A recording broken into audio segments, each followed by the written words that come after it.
Welcome to প্রেতপুর Bangla. আজকের ঘটনাটা আমার এক বন্ধুর মুখে শোনা। বন্ধুর দাদুর সাথে এই ঘটনাটা ঘটেছিল। বেশি কথা না বাড়িয়ে ঘটনায় চলে যাচ্ছি। বন্ধুর সাথে সেদিন অনেক রাত পর্যন্ত আড্ডা দিচ্ছিলাম। তখনই ও ওর দাদুর সাথে ঘটা একটা ঘটনা শেয়ার করলো। ঘটনাটি বন্ধুর ভাষায় বলছি। দাদু আজীবন খুব জেদি আর সাহসী মানুষ ছিলেন। এই ঘটনাটা যখন ঘটে তখন ওনার বয়স বড়জোর 25-26 হবে।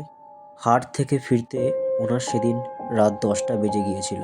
হাতে ছিল শুধু একটা সাইকেল আর কেরোসিন তেলের লণ্ঠন।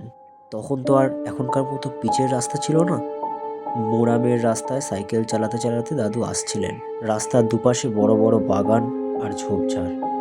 মাঝে মাঝে শেয়ালের ডাক শোনা যাচ্ছে।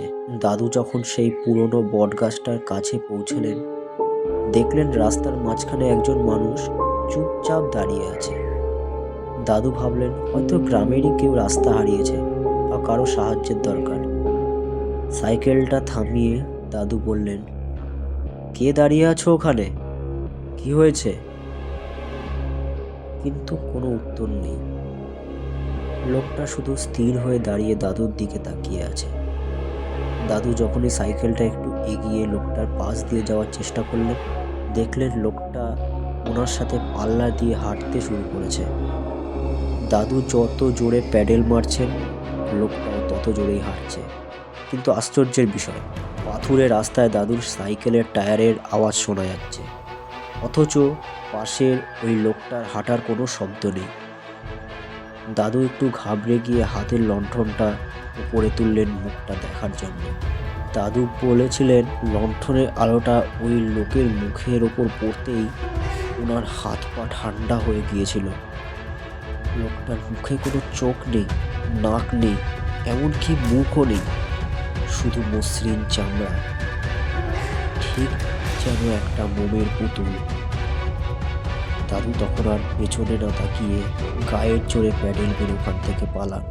বাড়ি ফিরে দাদু কাউকে কিছু না বলে লণ্ঠন আর সাইকেল বাইরে রেখেই ঘরে ঢুকে দরজা দিয়ে দেন।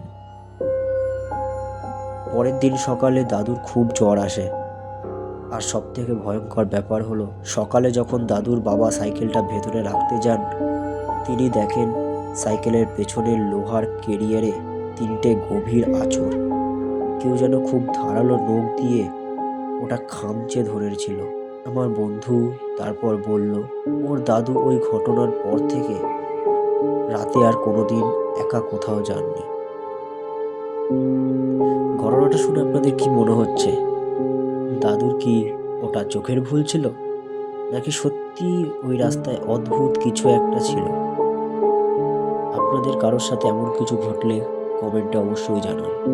আর যদি আপনারা আমাদেরকে আপনাদের জীবনে ঘটা কোনো সত্যি ভৌতিক ঘটনা অথবা আপনাদের শোনা কোনো সত্যি ভৌতিক ঘটনা যদি আমাদের পাঠাতে চান, আমরা পাঠ করে শোনাবো।